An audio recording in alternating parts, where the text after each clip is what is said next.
shut himself off from the surrounding world, letting his fingers flip up the lens covers on both the objective and ocular ends of the rifle scope. He rested his right cheek against the folding buttstock, its cold familiarity cupping his face like the caressing palm of a woman's gentle hand. His fingers nimbly navigated the dials of the scope, clicking in the windage and elevation. There was no need to utilize the rifle's BDC. A bullet drop compensator wasn't needed to take out two teenagers. This was New Mexico, not Afghanistan. His eye focused quickly as the boys moved with a juvenile purpose around the dancing campfire that silhouetted them behind his crosshairs. Keeping his breathing steady and controlled, he lay silent on the rocky height of the rise, 400 yards away from them.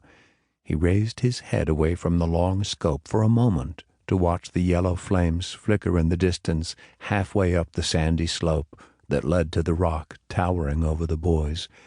Their elongated shadows danced up the slope and onto the wall of the formation looming behind his primary and secondary targets.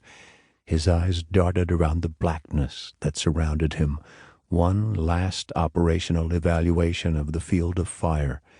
He glanced up to see the sky lit now by only the waning light of a last quarter moon and a smattering of stars that dotted the night sky during the witching hour. He felt no breeze against his face, smelled no aromas floating on the chilled night air, so there would be no need to consider wind as a factor. But, as always, there was that undeniable smell of sand and rock, a fragrance he knew he could never delete from his olfactory hard drive. It had been formatted long ago, along with the sounds of the crowded streets and the stench of outdoor markets and food cooking over an open flame. He was grateful he hadn't felt the need for the bulky drag-bag tactical case for this op. He always preferred to carry his weapon using the sling strap in his hands. Even if it did chafe his neck, it held the weapon close to his body, and, for him, it simply felt more natural and comforting after all his years in the combat zone. As his dominant eye rested comfortably again behind the glass of the scope, he began lining up his primary target.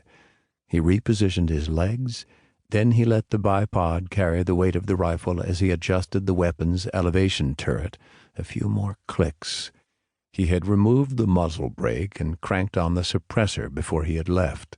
He didn't need a dust signature blowing back in his face, nor did he want the sound of the supersonic round bringing anyone nearby out of a sound sleep, especially whoever lived in the small house he had seen back by the open gate as he had driven up the narrow dirt road.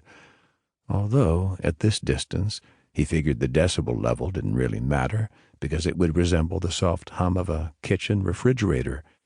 There would be a resulting echo, even from this distance, and would mean he'd have to work quickly. After the first shot, his element of surprise would be eliminated. The next round would have to follow immediately. He wrapped his right hand snugly around the finger-tooled rubber grip and felt it seal against the dry skin of his palm. Fisting his left hand, he brought it close to his right shoulder and let the bottom of the folding stock rest on it. Instinctively, he slid his index finger gently through the trigger guard and ever so lightly caressed the curvature of its two-stage mechanism.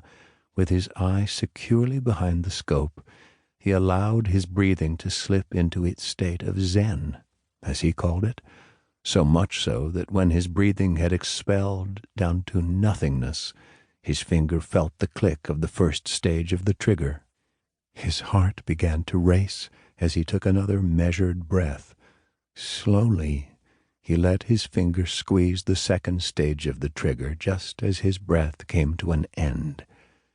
The familiar jolt that rocked his right shoulder and filled his plugged ears with the muffled explosion coincided with the adrenaline pumping through his chest.